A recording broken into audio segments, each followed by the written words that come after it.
أعوذ بالله السميع العليم من الشيطان الرجيم.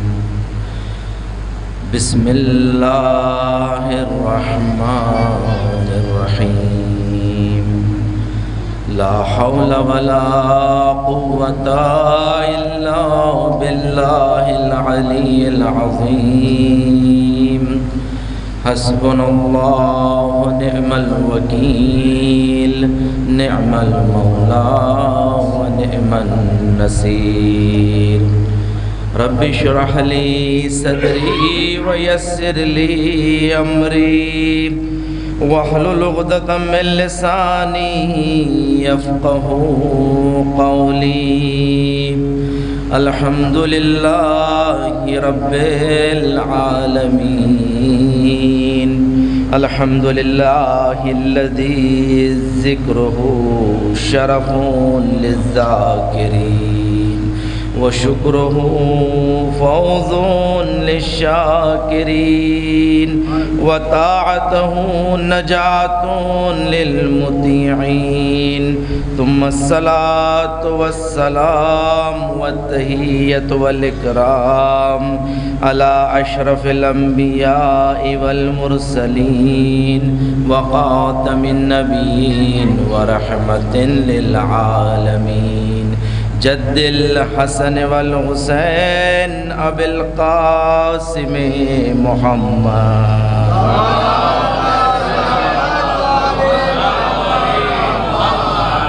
وعلى أهل بيته الطيبين الطاهرين المعصومين المظلومين الذين أذهب الله عنهم الرجس وطهرهم تطهيرا.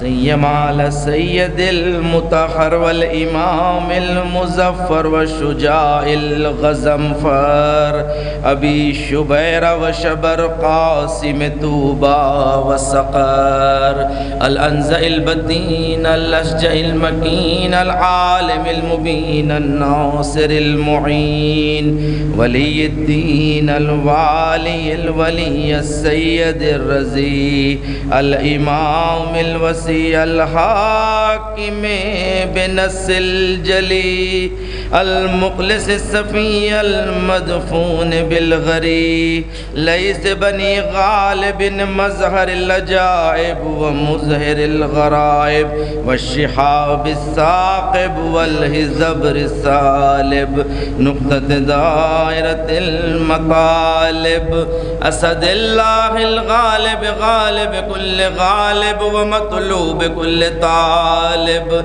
صاحب المفاخر والمناقب إمام المشارق والمغارب الذي حبه فرض على الحاضر والغائب مولانا ومولى الكونين الإمام الثقلين أبي الحسنين يعصوب الدين وقائد غر المعجلين أمير المؤمنين علي بن أبي طالب.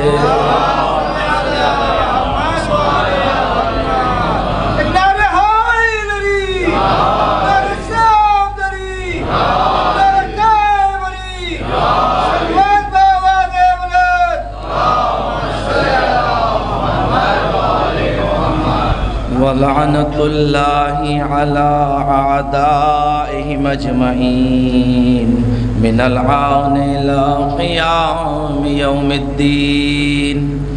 أما بعد فقد قال رسول الله صلى الله عليه وآله وسلم من مات ولم يعرف إمام زمانه مات ميتة الجاهلية. صلوات.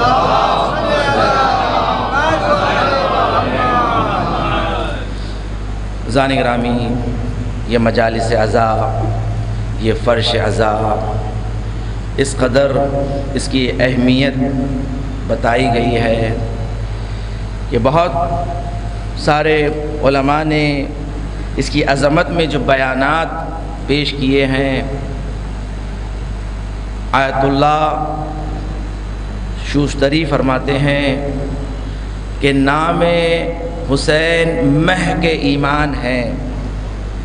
مہک کہتے ہیں خوشبو کو، اور ایمان کی خوشبو نام حسین کو قرار دیا ہے کہ اگر تمہارے درمیان یہ نام سننے کے بعد کوئی تبدیلی پیدا نہ ہو تو اپنے ایمان کا جائزہ لینا، اپنے ایمان کا جائزہ لیں کہ اگر نام حسین سننے کے بعد انسان میں تغیر نہ آئے، تبدیلی نہ آئے۔ آیت اللہ محمد حسین طباطبائی فرماتے ہیں کہ پروردگار کی بارگاہ میں تقرب حاصل کرنے کے لیے، قربت حاصل کرنے کے لیے دو مکان اور دو راستوں سے بڑھ کر کوئی چیز نہیں ہے۔ آپ دیکھیں کہ انسان کی زندگی کا مقصد، ساری عبادتوں کا مقصد ہوتا ہے تقرب الہی حاصل کرنا، اللہ سے قربت حاصل کرنا۔ اس لیے ہر عبادت میں یہی نیت کی جاتی ہے کہ قربتاً اللہ، کہ اللہ سے قربت حاصل کرنے کے لیے ہم یہ کام انجام دے رہے ہیں۔ تو آپ فرماتے ہیں کہ تقرب الہی حاصل کرنے کے لیے جو کامل ترین راستہ ہے وہ دو مکان ہے، یا حرم ابا عبداللہ ہے یا دوسرے مجالس ابا عبداللہ ہے۔ یا حرم ابا عبداللہ میں آپ کو تقرب الہی کا کمال حاصل ہو سکتا ہے، یا مجلس ابا عبداللہ میں آپ کو تقرب الہی کا کمال حاصل ہو سکتا ہے۔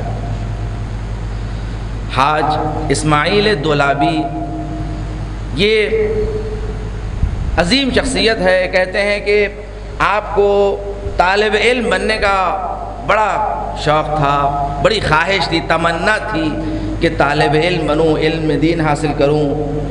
نجف اشرف تشریف لے جاتے ہیں، لے جانے کے بعد زیارت کربلا معلیٰ نجف اشرف کی زیارت کو جب پہنچتے ہیں تو مولا کائنات کی زری کو تھام کر آپ نے دعا کی کہ مجھے علم عطا فرمائیں، مجھے توفیق عطا کریں کہ مجھے علم حاصل ہو۔ مگر وقت نے ساتھ نہ دیا۔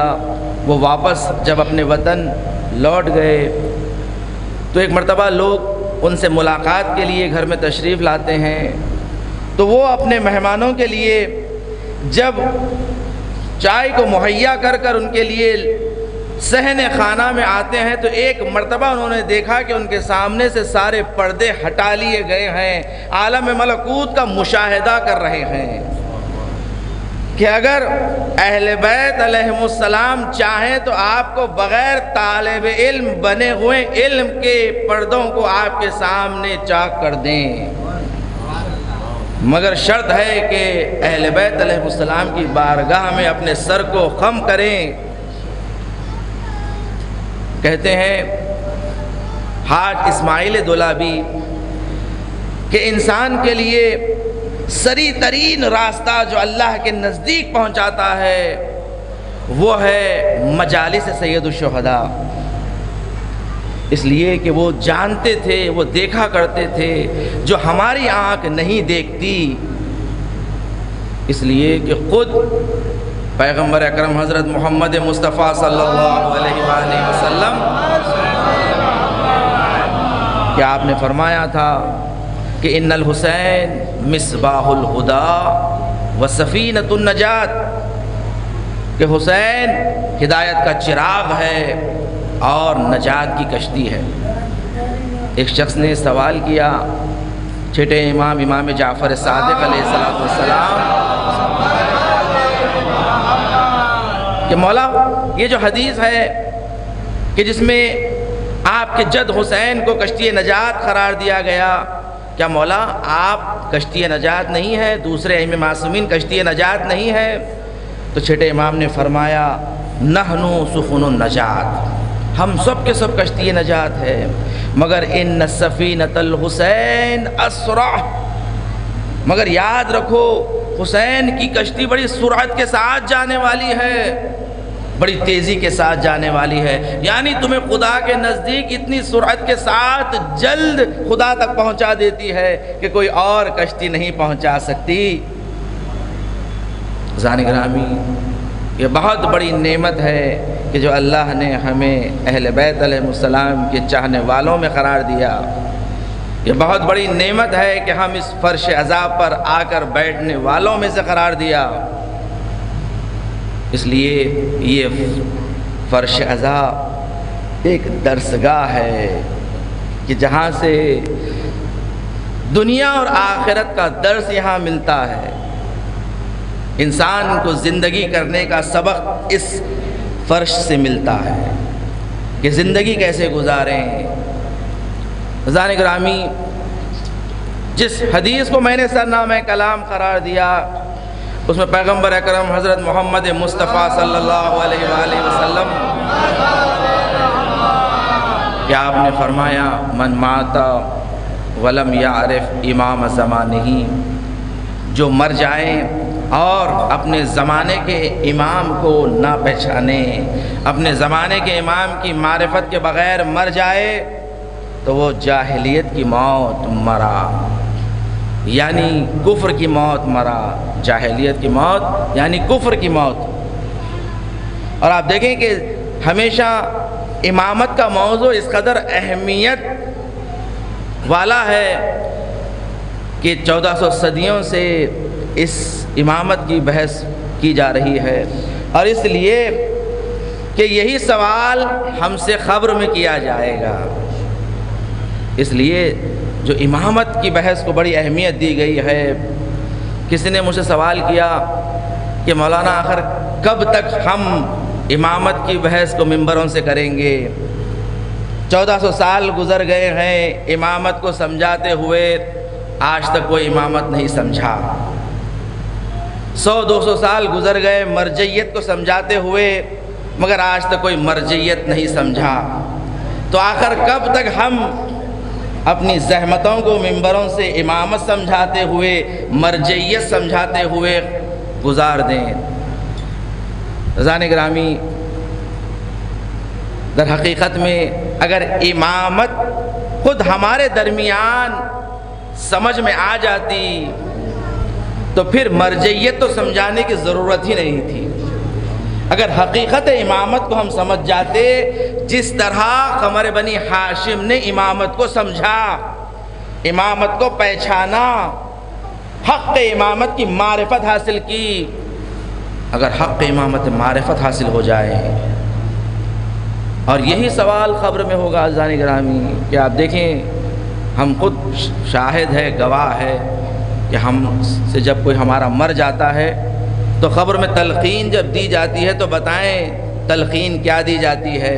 یہی بتایا جاتا ہے کہ جب تجھ سے منکر و نکیر سوال کرے تو انہیں یہی بتانا کہ تیرا رب اللہ ہے، تیرا نبی پیغمبر ہے، تیری کتاب قرآن مجید ہے، اور اس کے بعد جب امامت کا سوال ہوتا تو بتا دینا کہ تیرا پہلا امام علی ابن ابی طالب ہے۔ صلوات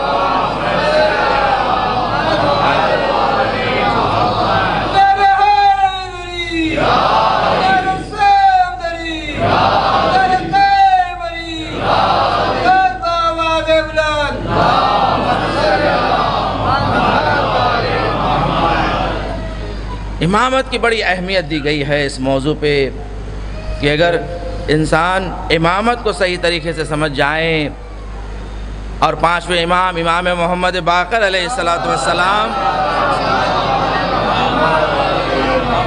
کہ آپ نے فرمایا کہ بنی الاسلام علی خمس، اسلام 5 چیزوں پر بنا کیا گیا ہے، علی الصلاۃ والزکاۃ والصوم والحج والولایہ۔ آپ نے فرمایا اسلام 5 چیزوں پر بنا ہے، ان 5 چیزوں پر ٹکا ہوا ہے، اگر یہ 5 ہٹ جائیں تو اسلام ختم ہو جائے گا، اسلام نابود ہو جائے گا۔ آپ نے فرمایا سب سے پہلے الصلاۃ، سب سے پہلے نماز، دوسرے ہیں زکوٰۃ، تیسرے ہیں روزہ، چوتھے ہیں حج، اور 5ویں ولایت ہے۔ اور آپ نے فرمایا کہ وَلَمْ نُودِيَ مِثْلِ مَا نُودِيَ بِالْوِلَایَةِ، اور یاد رکھو کسی اور شے کی طرف اس طرح نہیں بلایا گیا جس طرح ولایت کی جانب بلایا گیا، جس طرح ولایت کی طرف بلایا گیا ہے، ولایت کی طرف ترغیب دلائی گئی ہے، اتنی ترغیب کسی اور کی طرف نہیں دی گئی ہے۔ نہ نماز کی جانب دی گئی ہے، نہ زکوٰۃ کی جانب دی گئی ہے، نہ روزے کی جانب دی گئی ہے، نہ حج کی جانب دی گئی ہے، اس لیے کہ اگر ولایت حل ہو جائے تو پھر نماز خود بخود حل ہو جائے گی۔ اگر ولایت حل ہو جائے، اگر تمہاری ولایت صحیح ہو جائے تو نماز قبول ہوگی۔ ارے جس کی نماز قبول ہوتی ہے وہ نماز نہیں پڑھتا، اور جس کی قبول نہیں ہوتی وہ نماز پہ نماز پڑھا جا رہا ہے۔ صلوات پڑھے محمد وآل محمد۔ ولایت کہ اہل ولا کی نماز قبول ہے، اہل ولا کا روزہ قبول ہے۔ ولایت کی اہمیت دی گئی ہے کہ دیکھو ولایت، جب امام سوال کیا کہ مولا اس کا سبب کیا ہے، جس طرح ولایت کی جانب ترغیب دلائی گئی ہے کسی اور شے کی طرف ترغیب نہیں دلائی گئی ہے، امام نے فرمایا دیکھو اس لیے کہ نماز مسافر پر قصر ہو جاتی ہے، روزہ بیمار سے ساقط ہو جاتا ہے، زکوٰۃ مستطیع پہ ہی واجب ہوتی ہے، ہر کسی پہ واجب نہیں ہوتی، حج بھی مستطیع پر ہی واجب ہوتا ہے، ہر کسی پہ نہیں ہوتا، مگر یاد رکھو ولایت سب کے لیے ہے، چاہے مسافر ہو یا حضر میں ہو، چاہے بیمار ہو یا صحت سے ہو، چاہے مستطیع ہو یا مستطیع نہ ہو، ولایت لازمہ ہے، ولایت لازمہ ہے۔ امام نے فرمایا کہ ولایت کی اہمیت ہے کہ دیکھو امامت کا مسئلہ حل ہو جائیں، اس قدر اہمیت ہے امامت کی کہ اگر امام اور حق معرفت امام حاصل ہو جائیں تو تمام مسائل حل ہو جاتے ہیں، اور کربلا بھی امامت کو سمجھانے کے لیے ہے کہ کربلا کا ذکر جو برپا کرنے کا حکم دیا گیا ہے، اس کی فضیلتیں ہیں، جو اجر اور ثواب ہے، اس لیے کہ حقیقت امامت کو سمجھیں، امامت کو پہچانیں، معرفت امام حاصل کریں، معرفت امام، اپنے زمانے کے امام کی معرفت، ایسا ایمان اپنے امام کے اوپر ہو، ایسا یقین اپنے امام کے اوپر ہو۔ عزیزان گرامی آپ دیکھیں کہ آج ہمارا امام پردے غیب میں ہے، اور ہم کس قدر اپنے امام کو یاد کرتے ہیں، اور کس قدر اپنے امام کی معرفت ہمیں ہے، اپنے امام کی معرفت کس قدر ہے، کیا ہم بغیر اپنے امام کی یاد کے بغیر دن شروع کرتے ہیں؟ اس قدر تاکید کی گئی ہے کہ دیکھو تم جیسے ہی اپنے بستر سے اٹھو تو سب سے پہلا کام یہ کرو کہ صلوات بر محمد والے محمد پڑھا کرو۔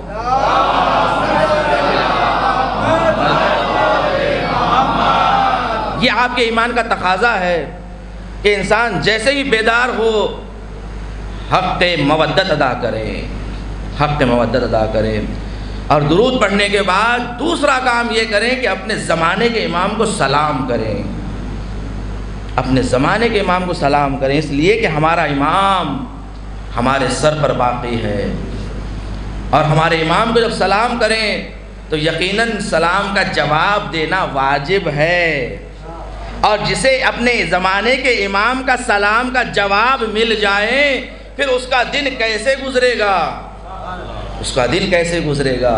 عزیزان گرامی اپنے امام کی معرفت، اپنے زمانے کے امام سے اپنے آپ کو رابطے میں رکھیں۔ چھٹے امام جعفر صادق علیہ السلام، آپ سے ایک شخص نے سوال کیا، مولا یہ فرمائے کہ آپ ہمیں کتنا یاد کرتے ہیں؟ تو امام نے فرمایا ہم تمہیں اتنا ہی یاد کرتے ہیں جتنا تم ہمیں یاد کرتے ہو۔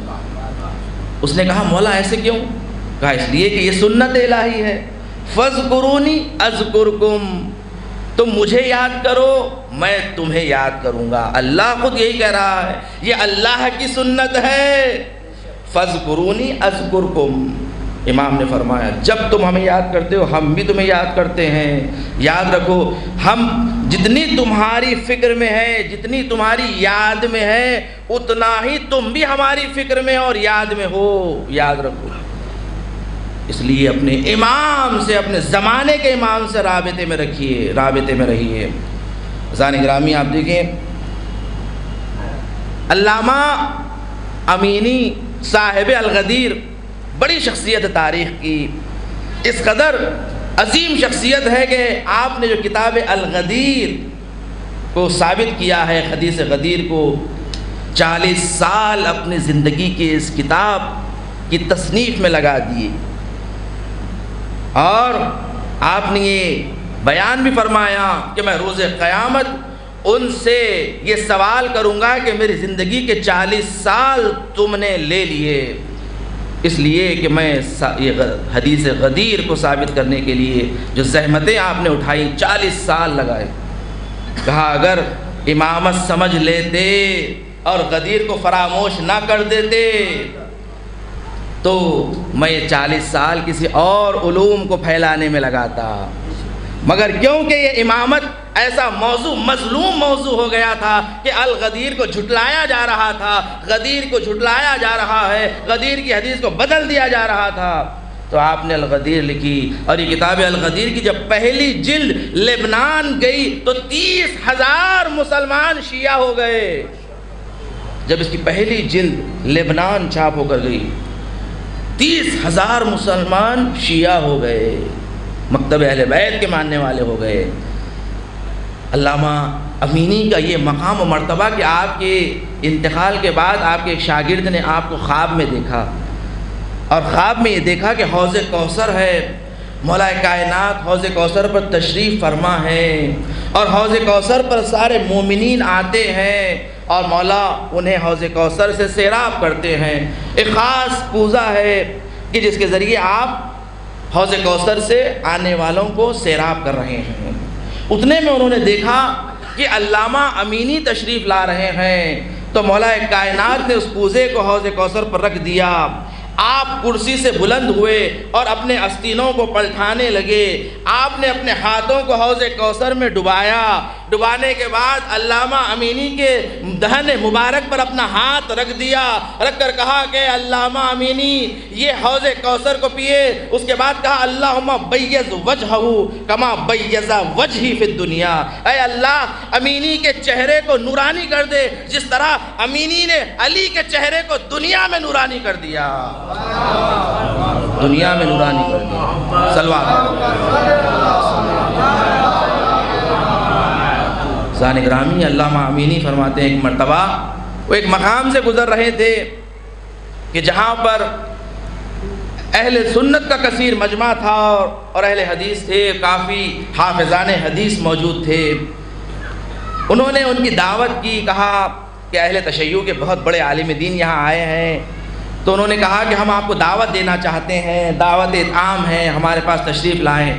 انہوں نے کہا کہ میں کسی دعوتوں میں نہیں جاتا ہوں۔ کہا نہیں، بڑا اصرار کیا، کہا بس دسترخوان پر تشریف لائیں، چند لقمے اگر کھا لیں ہمارے پاس سے، یہ ہمارے لیے بڑی فضیلت ہوگی۔ انہوں نے کہا ایک شرط پہ میں آؤں گا، صرف یہ کہ کوئی مباحثہ نہ ہو، کوئی بحث نہ ہو، اس لیے کہ اگر نشست ہو، بیٹھک ہو تو دوستانہ ہو، محبت کے ساتھ ہو، کوئی مباحثہ گفتگو نہ ہو، نہ ہمارے عقیدوں کو آپ چھیڑے نہ ہم آپ کے عقیدوں کو چھیڑتے ہیں۔ انہوں نے کہا آپ کی شرط قبول ہے۔ یہ شرط پر جب انہیں دعوت دی گئی، وہ دعوت میں تشریف لائے، لانے کے بعد جب صرف اطعام ہو گیا، ہونے کے بعد انہوں نے کہا کہ یہاں پر بہت سارے حافظان حدیث موجود ہے، تو تبرکاً ہم چاہتے ہیں کہ ہر کوئی ایک حدیث بیان کرے۔ علامہ نے کہا تھا کہ میں نے شرط رکھی تھی کہ کوئی بحث مباحثہ نہ ہو۔ کہا کوئی بحث مباحثہ نہیں ہے، فقط نقل حدیث ہے، صاحبان حدیث موجود ہے، بس وہ خاموش رہے، سب حدیث بیان کرتے رہے۔ جب علامہ کی باری آئی، کہا آپ بھی حدیث بیان کریں۔ انہوں نے کہا میں حدیث ایک شرط پر بیان کروں گا، وہ یہ کہ سب سے پہلے اس حدیث کی سند کی تائید آپ حافظان حدیث کریں کہ میں جو حدیث کہہ رہا ہوں وہ آپ کی کتابوں میں موجود ہے یا نہیں، صحیح سند ہے یا نہیں۔ انہوں نے کہا بالکل آپ بیان کریں، ہم آپ کی حدیث کی سند دیکھیں گے، اگر صحیح ہو تو یقیناً تائید کریں گے۔ آپ نے اس حدیث کو وہاں بیان کیا، من مات ولم یعرف امام زمانہ مات میتۃ الجاہلیہ، جو مر جائے اور اپنے زمانے کے امام کو نہ پہچانے جاہلیت کی موت مرا۔ انہوں نے کہا کہ کیا حدیث کی تائید کرتے ہو؟ سب نے کہا یہ صحیح و سند حدیث ہے، یہ معتبر حدیث ہے۔ جب یہ حدیث انہوں نے بیان کر دی اور سند کی تائید لے لی، اس کے بعد کہا کہ اب میرا یہ سوال ہے آپ سب سے کہ بتاؤ کہ جب رسول کی بیٹی اس دنیا سے گئی تو آپ کا امام وقت، امام زمان کون تھا؟ سب خاموش ہو گئے، اس لیے کہ سب جانتے تھے کہ انہی کی کتابوں میں موجود ہے کہ جب رسول کی بیٹی دنیا سے گزری تو انہوں نے ان کے بارے میں کیا کہا تھا جو انہیں تکلیف پہنچائی تھی۔ یہ کہہ کر اس دنیا سے گزری تھی کہ تم گواہ رہنا، شاہد رہنا کہ رسول کی بیٹی اس دنیا سے گزر رہی ہے اور تم سے ناراض ہے۔ تو حافظان حدیث ہرگز یہی نہیں کہہ سکتے تھے کہ فلانی فلانی آپ کا امام تھا۔ اب یہ بھی نہیں کہہ پاتے کہ جب آپ دنیا سے گزری تو آپ کا امام مولا کائنات تھے، اس لیے کہ اگر یہ کہہ دیتے تو امامت ثابت ہو جاتی اور غصب بھی ثابت ہو جاتا کہ فلانی فلانی فلانی نے آپ کے حق کو غصب کیا۔ کہتے ہیں کہ علامہ امینی کا سوال آج تک باقی ہے اور کسی نے جواب نہ دیا کہ بتاؤ کہ رسول کی بیٹی جب دنیا سے گزری تو آپ کا امام وقت کون تھا۔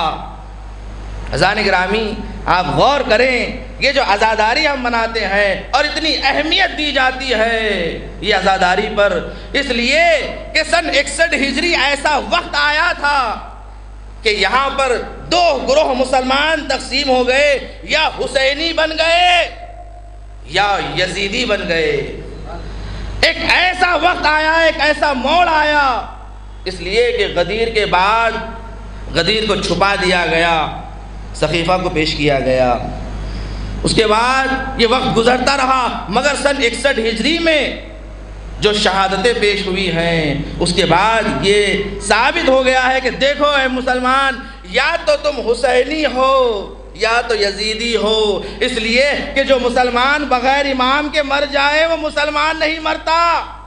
بتاؤ کہ سن 61 ہجری میں مسلمانوں کا امام کون تھا؟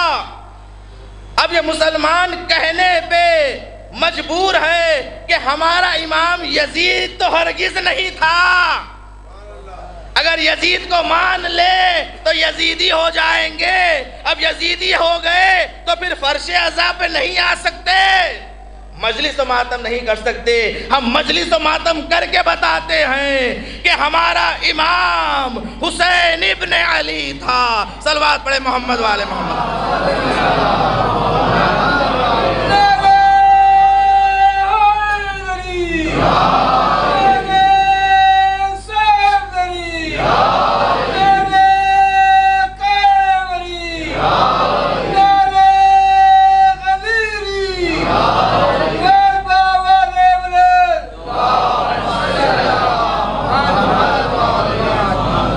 عزیزان گرامی، امامت اس قدر لازم ہے کہ آپ دیکھیں کہ سن 61 ہجری میں کہ مسلمانوں کا امام کون تھا۔ یہ عزاداری جو بنایا جاتا ہے، اس کو برپا کیا جاتا ہے، یہ اسی لیے کہ تاکہ امت بیدار ہو جائے، بیدار ہو، پہچانے اپنے امام وقت کو، پہچانے کہ امام وقت کون ہے۔ معرفت امام کا لازمہ، عزیزان گرامی، معرفت امام اس حد تک ہو جائیں کہ انسان کو اپنے امام پر یقین حاصل ہو۔ واقعہ بحرین کا ہمارے سامنے موجود ہے۔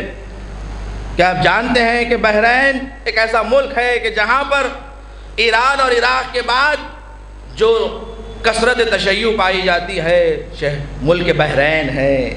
محبان اہل بیت جہاں رہتے ہیں وہ ملک بحرین ہے۔ بحرین کا واقعہ ہے کہ بادشاہ جو اہل تشیع سے نہیں تھا اور اس کے وزراء کچھ ایسے تھے کہ جو اہل تشیع کے دشمن تھے، ناصبی تھے۔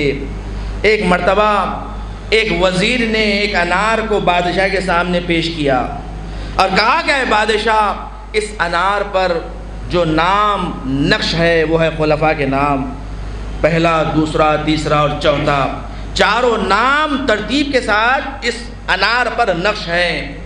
اب سوال کریں یہ اہل تشیع سے کہ دیکھو جو تم کہتے ہو کہ ہمارا امام بلا فصل ہے، تو یہاں پر اللہ نے اس انار پر کیسے یہ چار نام کو نقش کیا ہے؟ تو بادشاہ نے شیعوں کو جمع کیا، جمع کر کہا کہ بتاؤ اس کا سوال کا جواب کیا ہے تمہارے پاس؟ یہ انار پر یہ جو چار نام اللہ نے نقش کیے ہیں، اگر یہ جھوٹے ہوتے تو کیسے اللہ ان کا نام اس پر لکھتا؟ تو انہوں نے کہا کہ اس کا جواب ہمارے پاس نہیں ہے، ہمیں 3 دن کی مہلت دے کہ ہم اس کا جواب لاتے ہیں۔ بادشاہ نے کہا تمہیں 3 دن کی مہلت دیتا ہوں، اس کا جواب اگر نہیں لا سکے تو تمہارے سامنے 3 راستوں کے علاوہ کچھ نہیں ہے۔ سب سے پہلا راستہ یہ ہے کہ تم مکتب تشیع کو چھوڑ کر مسلمانوں کے مکتب کو قبول کر لینا، اور دوسرا راستہ یہ ہے کہ بحرین چھوڑ کر یہاں سے چلے جائیں، اور تیسرا راستہ یہ ہے کہ پھر قتل ہونے کے لیے تیار ہو جائیں۔ وہ جاتے ہیں، جا کر اپنے علماء کو بتاتے ہیں کہ یہ ماجرا ہے، اس کا جواب کیا ہے؟ طے یہ ہوا کہ تمام امت بحرین میں سے 3 جو نیک اور پاکیزہ علماء ہیں ان کا انتخاب کیا گیا، وہ ہر رات جا کر اپنے امام زمانہ سے توسل کریں اور اس کا جواب حاصل کریں، اپنے امام وقت سے توسل کریں، اس کا جواب لے کر آئیں۔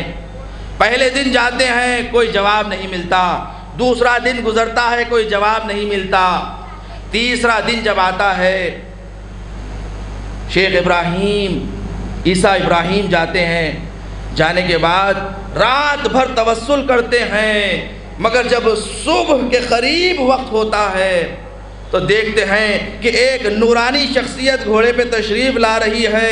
جیسے ہی قریب آئی، قریب آنے کے بعد کہا کہ اے عیسیٰ ابراہیم بتاؤ کہ کیا ماجرا ہے، ہمیں کیوں بلا رہے ہو؟ انہوں نے کہا کہ مولا آپ جانتے ہیں کہ ہمارا سوال کیا ہے۔ امام مسکرائے، مسکرانے کے بعد کہا جاؤ جا کر اس بادشاہ سے کہہ دینا کہ یہ جو وزیر ہے، اس وزیر نے اپنے گھر میں ایک آلہ بنوایا ہے کہ جب یہ انار چھوٹا ہوتا ہے وہ آلہ اسے پہنا دیتا ہے، اور جب یہ انار بڑا ہونے لگتا ہے تو اس آلے پہ یہ نام نقش ہے کہ جو اس انار پر نقش ہو جاتے ہیں۔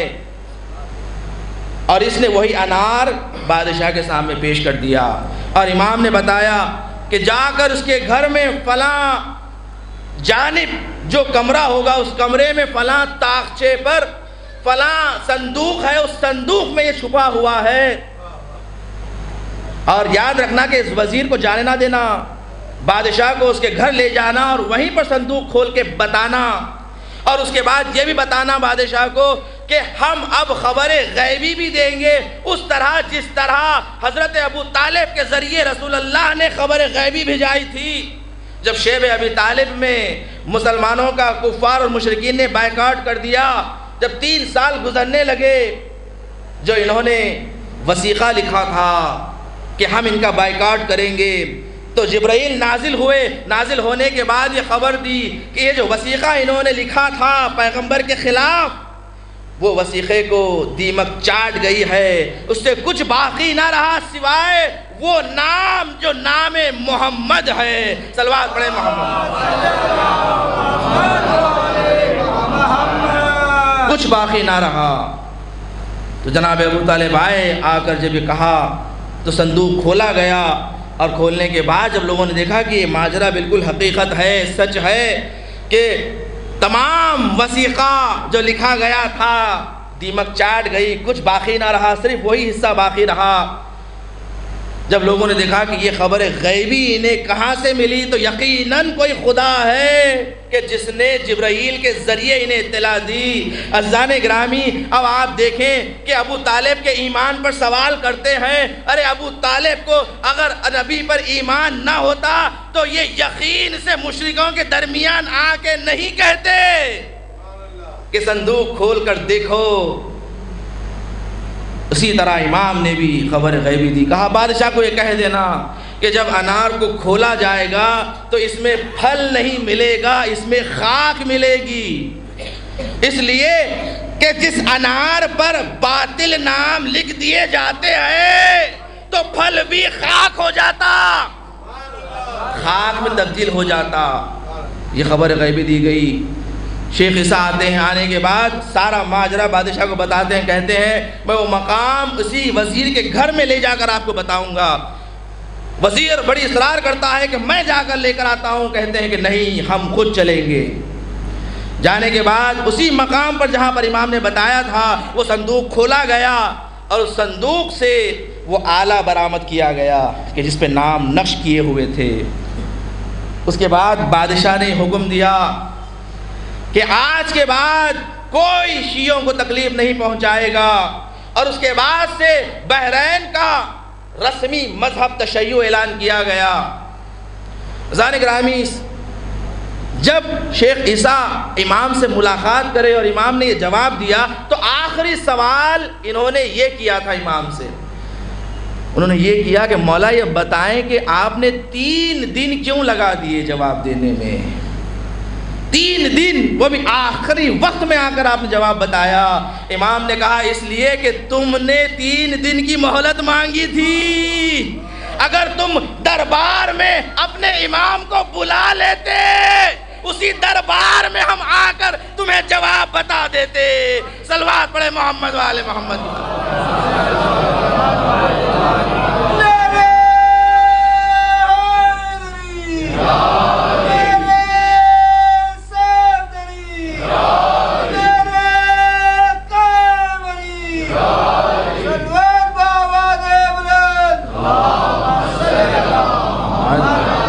عزیزان گرامی، اپنے امام پر یقین رکھیں، بھروسہ رکھیں، ایسا اطمینان، ایسا یقین ہمارے دل میں آئے کہ ہمارا امام ہمارا سرپرست ہے، ہمارے سر پر باقی ہے، جو ہماری زندگیوں کو دیکھ رہا ہے، ہماری دسترخوان پر جو رزق آ رہا ہے یہ اسی امام کے واسطے سے آ رہا ہے۔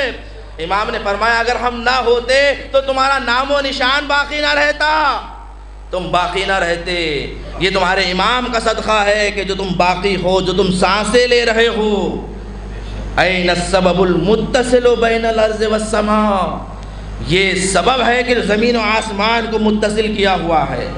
عزیزان گرامی، امامت اس قدر اہمیت ہے کہ اگر امامت کو سمجھنا ہے تو دیکھیں قمر بنی ہاشم کی امامت کو، آپ کی اطاعت کو، آپ کی فرما برداری کو، کہ جہاں پر ہر کوئی آپ کا عزیز آ کر امام کو نصیحتیں کر رہا ہے، امام کو راستہ بتا رہا ہے کہ آپ کوفے نہ جائیں، آپ فلاں منطقے میں نہ جائیں، مگر آپ کو کبھی نہیں دیکھیں گے کہ قمر بنی ہاشم نے آپ کو کبھی کوئی مشورہ دیا ہو، کبھی آپ کو کوئی مشورہ دیا ہو، بلکہ اس قدر مطیع تھے اپنے امام کے کہ یقین تھا کہ امام جو کر رہے ہیں وہی حق ہے، وہی حق ہے، حق کا راستہ ہے۔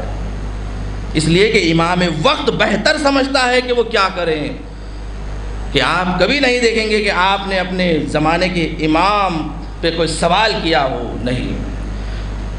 زیارت نامے میں کیا پڑھتے ہیں آپ قمر بنی ہاشم کی؟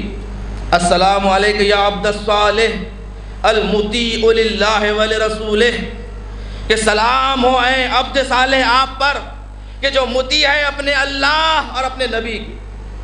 عزیزان گرامی، اس لیے کہ اطاعت مولا کائنات، اطاعت پروردگار اور اطاعت رسول ہے، اطاعت امام حسین، اطاعت پروردگار، اطاعت نبی ہے، کہ آپ مطیع للہ ولرسولہ۔ اور دیکھیں کہ جناب قمر بنی ہاشم کے علم کا مرتبہ کیا ہے، وہ مقام کیا ہے، کہ ایک مرتبہ ایک عالم دین سے جب سوال کیا گیا کہ کیا قمر بنی ہاشم اور جناب سلمان فارسی میں دونوں علم اعتبار سے کون افضل ہیں، تو ایک مرتبہ انہوں نے سوچا کہ سلمان فارسی کا جو کیا مقام تھا کہ جو پیغمبر نے فرمایا کہ 10ویں درجے پر ہے، جو معرفت مولا کائنات سلمان فارسی کو ہے۔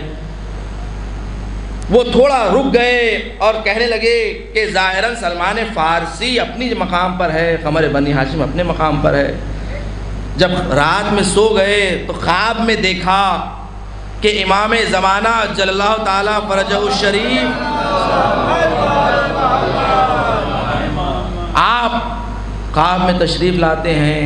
لانے کے بعد ایک مرتبہ سلمان فارسی کو بلاتے ہیں۔ بلانے کے بعد سوال کیا کہ سلمان بتاؤ کہ تمہارا علم زیادہ ہے یا ہمارے چچا ابوالفضل عباس کا؟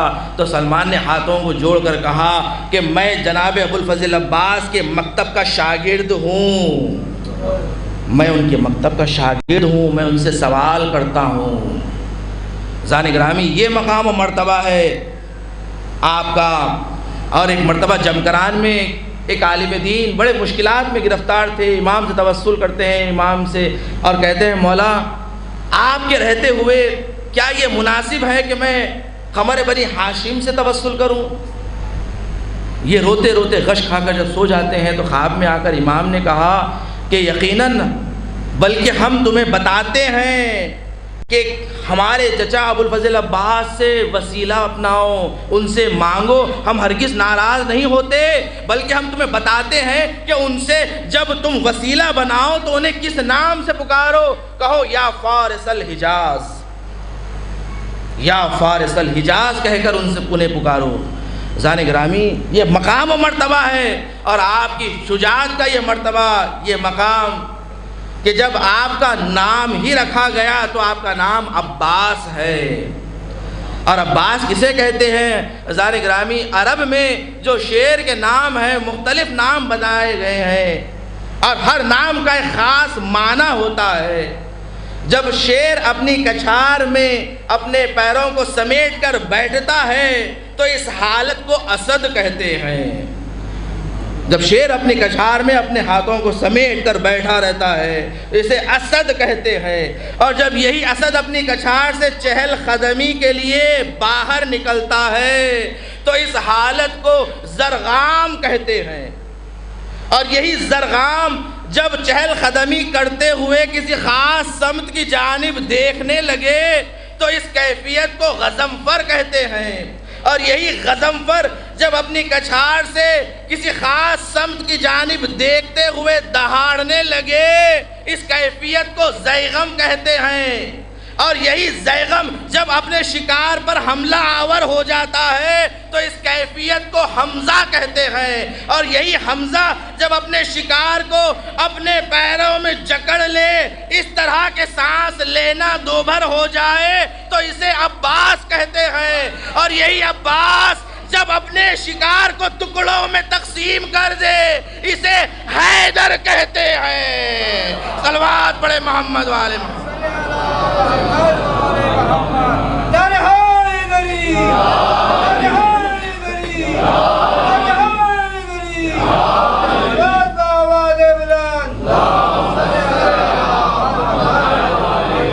آپ کی شجاعت، آپ کا 13 سال کا سر ہے اور جنگ صفین ہے۔ جنگ صفین میں ایک مرتبہ قمر بنی ہاشم نے کہا اپنے بابا سے کہ مجھے اجازت دیں تاکہ فرات کو فتح کر کے لے کر آؤں۔ ایک مرتبہ مولا کائنات نے عباس کے چہرے پہ نقاب باندھا، نقاب باندھنے کے بعد اپنے گھوڑے پہ سوار کیا، اپنی تلوار دی۔ اب ایک مرتبہ عباس جب میدان میں آتے ہیں اور آنے کے بعد ایسے دشمنوں کو جہنم واصل کرتے ہیں کہ تھوڑی ہی دیر میں میدان کو آپ نے اپنے ہاتھ میں فتح کر لیا۔ ایک مرتبہ معاویہ نے اپنے سارے سپاہی سرداروں کو بلایا، بلانے کے بعد کہا کہ ایک جوان میدان میں آیا ہے کہ جو اس کے مقابل میں کوئی نہیں جا پا رہا ہے۔ تو ابن شاسا سے کہا کہ ابن شاسا بڑا اپنے زمانے کا شجاع تھا، پہلوان تھا۔ ابن شاسا سے کہا کہ تو جا کر اس کا مقابلہ کر۔ ابن شاسا نے کہا کہ تو جانتا ہے کہ میں عرب میں 10,000 کے مقابل میں جاتا ہوں، یعنی میں اکیلا 10,000 کو قتل کرتا ہوں، تو مجھے کہہ رہا ہے اس جوان کے مقابل میں جائے؟ تو معاویہ نے کہا بھی بتا تو کیا کہتا ہے؟ اس نے کہا میرے بیٹے موجود ہیں، میرے 7 بیٹے ہیں، کوئی ایک بیٹے کو بھیج دوں گا اس جوان کا کام کر دے گا۔ معاویہ نے کہا بھیج۔ اس نے اپنے بیٹوں کو بھیجنا شروع کیا۔ پہلا بیٹا بھیجتا جہنم واصل ہوتا، دوسرا بیٹا جاتا جہنم واصل ہوتا، اس طرح ساتوں بیٹے جہنم واصل ہو جاتے ہیں۔ اب ابن شاسا کو غضب آیا، آنے کے بعد جب میدان میں آیا، آ کر کہتا ہے کہ اب میں تجھے تیری ماں کو تیرے غم میں بٹھاؤں گا۔ یہ کہہ کر اب جو عباس پر حملہ کرتا ہے، اب حملے میں رد و بدل ہوتا ہے، لوگ دیکھتے ہیں کہ گرد اڑنے لگتی ہے۔ ایک مرتبہ عباس کی تلوار اٹھی، اب جو ابن شاہ صاحب کے سر سے لگی تو نیچے سے دو شق ہونے لگا۔ ابن شاہ صاحب کے جیسے ہی دو ٹکڑے ہونے لگے، لوگوں نے کہا ارے یہ تو علی کا وار ہے، یہ تو حیدر نظر آتا ہے، یہ حیدر ہے، یہ حیدر ہے۔ صلوات پڑھے محمد والے۔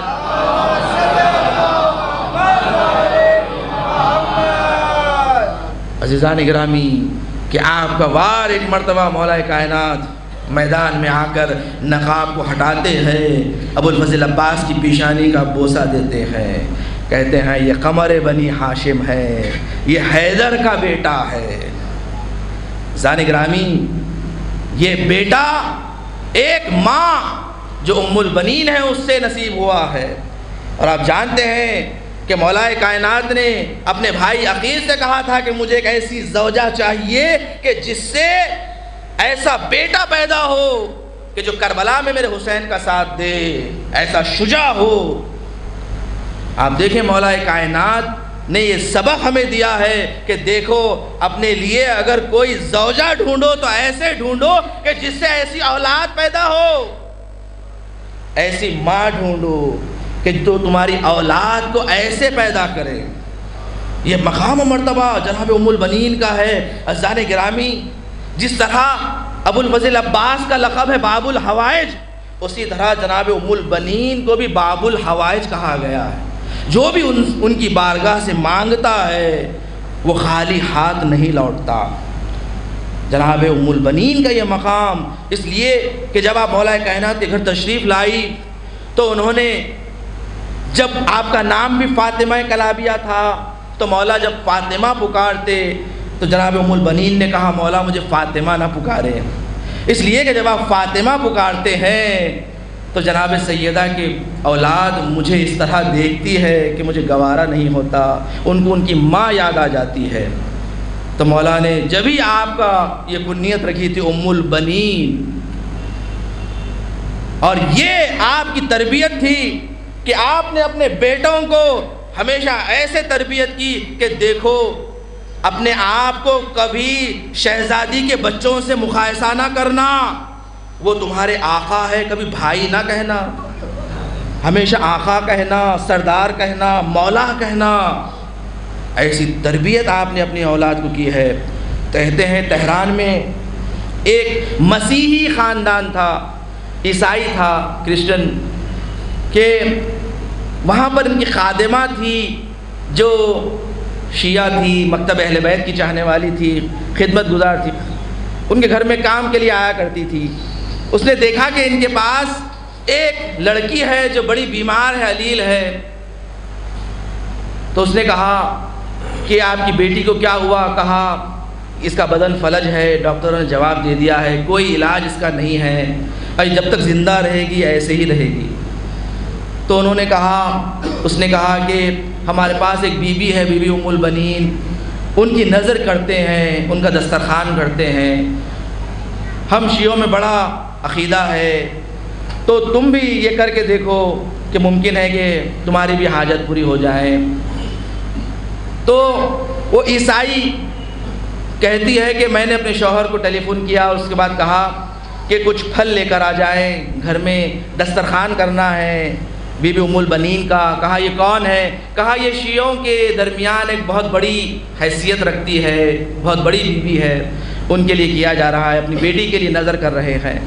انہوں نے کہا کہ ہم نے نظر کے لیے دسترخوان بچھایا اور پھل رکھنے کے بعد وہ شیعوں کے لیے کہا کہ صبح میں شیعہ آئیں گے، آنے کے بعد وہ نظر کر دیں گے۔ انہوں نے دسترخوان مہیا کر دیا، رات میں سو گئے۔ ایک مرتبہ بیٹی پکارنے لگی اپنی ماں کو جب جیسے ہی ماں دوڑتی ہوئی اپنی بیٹی کے کمرے میں جاتی ہے، دیکھتی ہے کہ بیٹی اپنے بستر پر اٹھ کر بیٹھ چکی ہے، کہا کہ یہ کیا ماجرا ہے؟ کہا کہ ایک نورانی بی بی آئی تھی، آنے کے بعد میرے بدن پر ہاتھ پھیرا، کہا کہ اٹھ کر بیٹھ جا۔ میں اٹھ کر بیٹھ گئی، میں نے سوال کیا کہ آپ کون ہیں؟ انہوں نے کہا کہ میرا نام ام البنین ہے، میں عباس کی ماں ام البنین ہوں۔ اپنے والدین سے کہنا جو نظر کا کیا تھا وہ نظر پورا کرنا۔ عزیزان گرامی، یہ جناب ام البنین ہیں کہ جو ان کی بارگاہ سے بھی جو بھی حاجت مانگتا وہ خالی ہاتھ نہیں لوٹتا۔ عزیزان گرامی، یہی ام البنین مدینے میں اپنے بیٹوں کی خبر بناتی اور اس کے بعد مٹا دیتی، مٹانے کے بعد کہتی کہ میں تم پر نہیں رہوں گی، میں زہرا کے لال پر رہوں گی۔ جب کوئی ام البنین کو پکارتا تو ام البنین کہتی اب مجھے ام البنین نہ کہنا، اس لیے کہ جس کا کوئی بیٹا موجود نہ ہو وہ ام البنین کیسے؟ عزیزان گرامی، جناب ام البنین نے بہت قربانیاں دی ہے کہ آپ کے چاروں فرزند قربان ہوئے ہیں، اور کربلا میں ابو الفضل عباس کی شہادت پڑھی جاتی ہے، مگر آپ کے 2 فرزند بھی کربلا میں شہید ہوئے ہیں کہ آپ کے 2 فرزند وہاں موجود تھے۔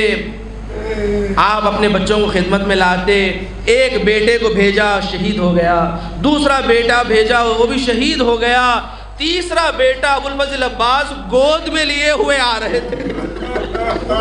امام نے کہا عباس اب اسے واپس لے جاؤ۔ عزیزان گرامی، ابو الفضل عباس اس قدر مظلوم شخصیت ہے کہ آپ کی بڑی تمنا تھی کہ کربلا میں آپ کو جنگ کی اجازت مل جائے۔ ایک مرتبہ جب 9 محرم آئی تو ظالموں نے حملہ کر دیا۔ جیسے ہی حملہ ہوا، قمر بنی ہاشم آئے، مولا سے کہنے لگے کہ مولا ظالموں نے حملہ کر دیا ہے، کیا آپ کی اجازت ہے؟ مولا نے فرمایا جا عباس، بے نفسی انت، یہ لفظ عربی میں کہتے ہیں کہ میں تجھ پر قربان ہو جاؤں۔ جیسے ہی عباس نے یہ لفظ سنا، عباس تڑپنے لگے، اپنے سر سے عمامہ اتارا، اتارنے کے بعد اپنی تلوار کو زمین پر پھینکا، کہنے لگے مولا آپ نے یہ کیا جملہ کہہ دیا؟ مولا میں آپ پر قربان، میرے اولاد آپ پر قربان، مولا آپ نے یہ کیا کہہ دیا؟ عزیزان گرامی، عظمت عباس کو دیکھیں کہ حسین ابن علی جس کے لیے کہہ رہا ہو حسین عباس پر فدا ہو جائیں۔ عزیزان گرامی، یہ مرتبہ ہے ابو الفضل عباس کا۔ حسین نے کہا عباس جا کر کہو کہ ہم ایک رات کی مہلت چاہتے ہیں، اس لیے کہ ہمیں نماز پسند ہے۔ انی احب الصلاۃ، انی احب قراءۃ القرآن۔ اس کے بعد کہا ابھی میرے چاہنے والے ابھی آنے والے ہیں، ابھی کچھ مہمان ہیں کہ انہیں آنا ہے، ایک رات کی مہلت لے لو عباس۔ عزیزان گرامی، عباس گئے، جا کر مہلت لے لی۔ ایک مرتبہ شقی نے کہا شمر ابن ذوالجوشن نے کہ عباس میں تمہارے لیے امان نامہ لایا ہوں۔ وہ پکارنے لگا، عباس جواب نہیں دے رہے ہیں۔ ایک مرتبہ حسین نے کہا عباس جا کر اس کا جواب کیوں نہیں دیتا؟ ایک مرتبہ ابو الفضل عباس گئے، جا کر شمر سے کہا کہ کیا کہنا چاہتا ہے؟ شمر نے کہا عباس تمہارے لیے امان نامہ لایا ہوں، اس لیے کہ میں تمہاری ماں کی جانب سے میں تمہارا رشتہ دار ہوتا ہوں، میں تمہارے لیے امان لایا ہوں۔ عباس نے کہا کہ ایسے امان نامے پر تو ہو، ایسے امان نامے پر خاک ہو کہ جو عباس کے لیے امان ہو زہرا کے لال کے لیے امان نہ ہو۔ عباس نے ٹھکرا دیا۔ عزیزان گرامی، ابو الفضل عباس کی بڑی تمنا تھی کہ جنگ کی اجازت مل جائے۔ علماء نے کہا کہ باب الحوائج کا لقب کیوں ملا؟ اس لیے کہ آپ کی 2 تمنائیں تھی، ایک جنگ کی اجازت مل جائے، دوسرا خیمے میں پانی پہنچ جائے، اس لیے کہ پانی کا پہنچنا امام کا حکم تھا، حکم امام تھا۔ عباس کے ہاتھ کٹ گئے مگر حکم امام کو گرنے نہ دیا۔ ارے جب حکم امام ہی ختم ہو گیا عباس کی امیدیں ختم ہو گئی۔ عزیزان گرامی، ابو الفضل عباس کی امامت دیکھیں، معرفت دیکھیں۔ ایک مرتبہ جب اجازت کے لیے آئے تو امام نے کہا عباس میں تمہیں کیسے اجازت دے دوں، تم میرے سپاہ کے علم بردار ہو۔ ایک مرتبہ عباس نے دائنی جانب دیکھا، بائیں جانب دیکھا، کہا مولا وہ لشکر ہی کہاں رہا کہ جس کا علم بردار باقی رہے۔ امام نے کہا عباس تیرے رہنے سے اہل حرم کا پردہ باقی ہے، اہل حرم کی نیندیں باقی ہے، اس لیے کہ آپ جانتے ہیں نا عباس کا ایک لقب تھا حامی الزینہ، یعنی پردے دار، عورتوں کے پردے کے محافظ۔